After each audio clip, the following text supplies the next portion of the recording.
小女孩被一群人推动着向前走，而佛伯勒却拿枪瞄准他们，只要越过黄线就开枪射击。小女孩这时也看到妈妈，而她的妈妈就在黄线对面。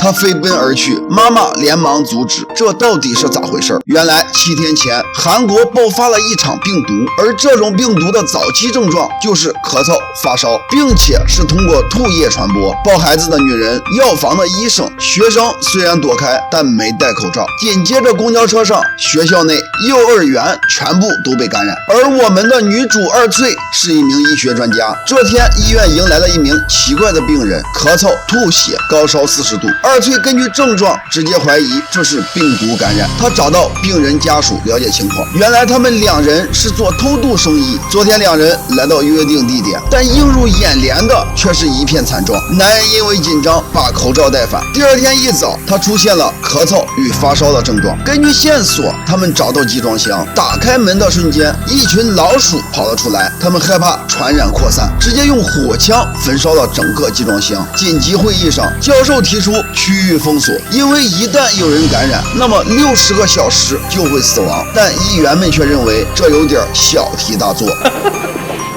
신종 플루토도 그 난리를 치더니 말이야.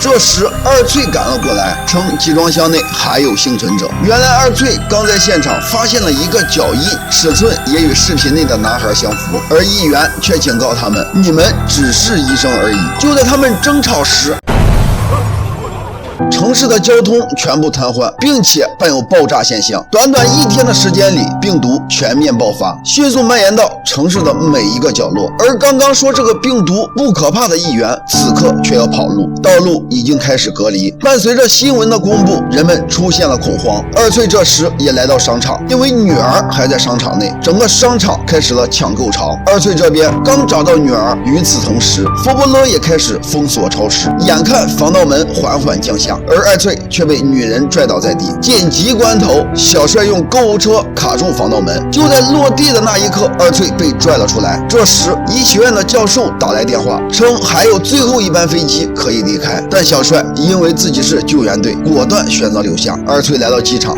亮明身份。就在准备登机时，女儿的一声咳嗽被直接叫停，从而错过了最后一班飞机。此时，城市中的人们已经全部集中隔离，先是做完核酸检测，再通过肉眼识别，然后隔离48小时，如果没有症状就可以离开。而二翠给女儿扎头发时，看到耳后的红疹，她知道女儿已经被感染。刚好这时发生了混乱，二翠紧忙把女儿送过检测区，但这一幕恰好让小帅看到，他找到二翠，建议她让女儿去接受治疗。但作为专家的他很清楚，只要戴着口罩就不会传染别人，而且现在根本没有治疗方案，隔离只有死路一条。因为小帅喜欢二翠，看着她伤心的样子，他选择牺牲自己，偷偷交换了编号。就这样，小帅被关进隔离区，而之前唯一幸存的偷渡客也被佛伯勒找到，因为他是目前所有感染者中唯一存活的人，这也代表他可能产生抗体，只要通过血清检测就可以制成药剂。但女儿的情况却不能等待，二翠选择直接注射血清。就在注射最后一支时，门被打开，二翠被佛伯勒直接控制，并被击中麻醉针晕了过去。他的女儿也被送往隔离区，而小帅这边也在重新检测后确定没被感染，被放了出来。他无意间看到地上的发卡，他知道大事不妙，赶忙追了过去。刚走出隔离区，但眼前的一幕却让他直接惊呆：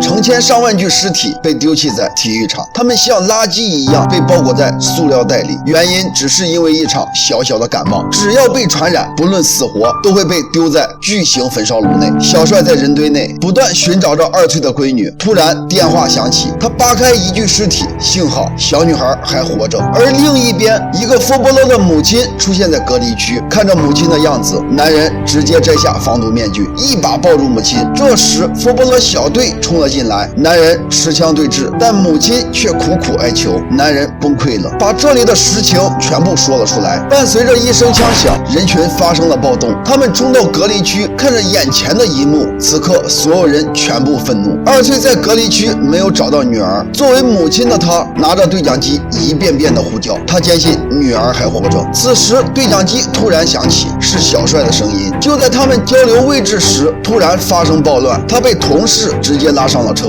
在混乱中，对讲机掉了下去，幸存者看见，直接跳下去捡。就在上车时，被人群拽了出去，混乱中直接领了盒饭。抗体的失去让上面的人彻底放弃了这个城市，甚至下令开枪射击。此刻的人们也与佛伯勒展开了对峙，他们推倒第一道防线，但等待他们的却是冰冷的枪口。最高领导人奋力争辩，但却无济于事。此时马叔却大声呼喊道：只有我们感染更多的人，他们才会想办法救我们。人们在这一刻完全被点燃。而另一边，二翠从小帅口中得知女儿的情况，他告诉教授自己女儿是唯一的抗体。他连接到最高领导人，把女儿是抗体的情况告诉了他。但战略支援的米国人却再次下令，只要越过黄线就开枪射击。这时二翠也赶到现场，此时的人们组成一道人墙，二翠赶忙冲过去挥手示意让他们停下。但此刻的人们已经完全失去理智，小女孩这时也被挤出人群，正好看到妈妈，她飞奔而去，小帅在后面紧追不舍，而二翠奔跑着阻止。长官直接下令开枪。佛伯勒虽然不忍，奈何军令如山，在射击中二翠不幸中弹。女孩看着受伤的母亲，勇敢的直接向前。